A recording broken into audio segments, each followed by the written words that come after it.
you know, a little bit of up, you know, and obviously forward when we're riding the donkey. Well, we can't do the forward, and we can't do the up.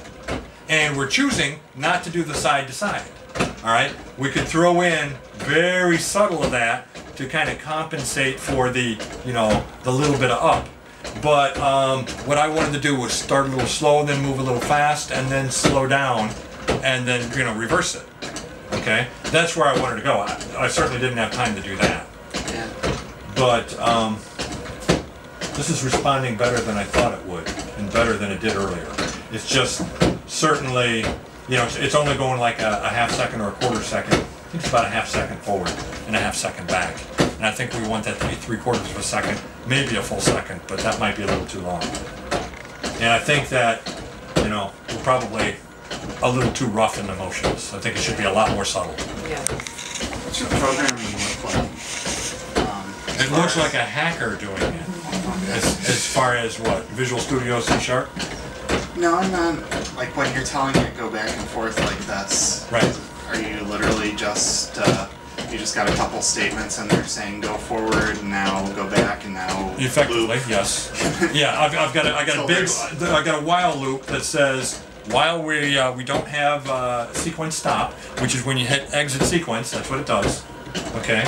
While you're doing that, then send a command, you know, out to the USB card, so it's one line, you know, on this channel, meaning pitch, go at such and such a speed. And speeds are 0 to 255. At 127, 127 and a half is you're not moving at all. So anything that's 0 to 127 is supposed to move in one direction, and the other moves the other. But really, I've only got about a 50 point window at the extremes to actually move it. What I'm getting at is you're going to want to do things like a slow start or, Yes. you know, ramping up the speed or Yes. things like that What- that are going to be a little more difficult programmatically. What you end up doing is I send a command, go at this speed, basically, you know, and speed is direction also. And then I've got a sleep statement for, I think it's 500 milliseconds, half a second. And then stop that, and then go the other direction, sleep 500 milliseconds, stop that, and loop it. That's where I'm at. So what I'm going to be able to do is instead of doing 500 milliseconds, do, you know, 10 or 15, 20 milliseconds, a short period of time at a slower speed, then speed it up, then go this speed, and then slow it down, then stop, then reverse. You know?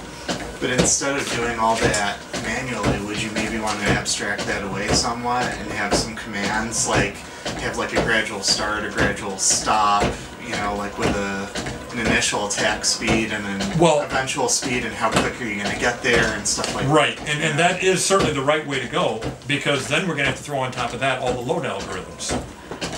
You follow me? I'm not even talking about that. Well, It's almost like you've got one section of code for the actual programming, and that's all I'm addressing right now. Right. And then that tells the load, you know, conditioning part, okay, now do your thing, and that handles all the load, you know, and the feedback. Right, and all right, that. yeah, the offsets. You're sort of talking about like an ideal positioning. That's sort of what I mean. But I'm just saying, instead of limiting yourself to, okay, I'm always going to tell it how fast to go and how long to go there, maybe you might want to start thinking of like sort of almost like a set of functions. I agree. Like, you know, you'll have a function to do whatever kind of motion. Right. You know, like what if you want just a kick?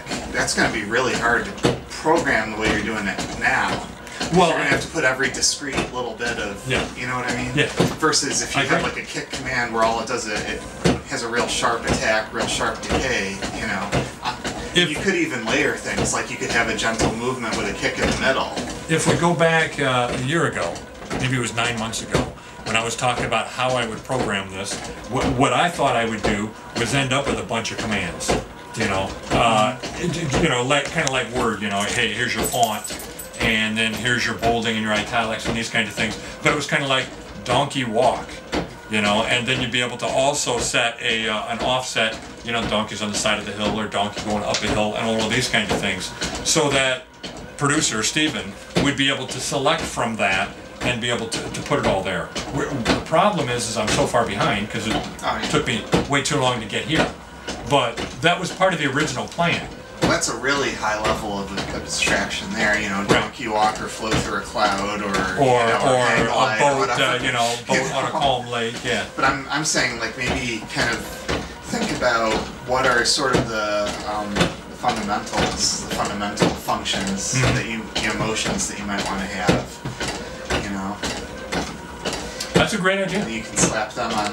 I mean, I don't foresee it as being like code. I foresee it as being more like a document, you know, like an XML or, you know, something like that. Or even a binary document, but it's still, you know, at this time code, this is what you do. At this time code, this is what you do, you know.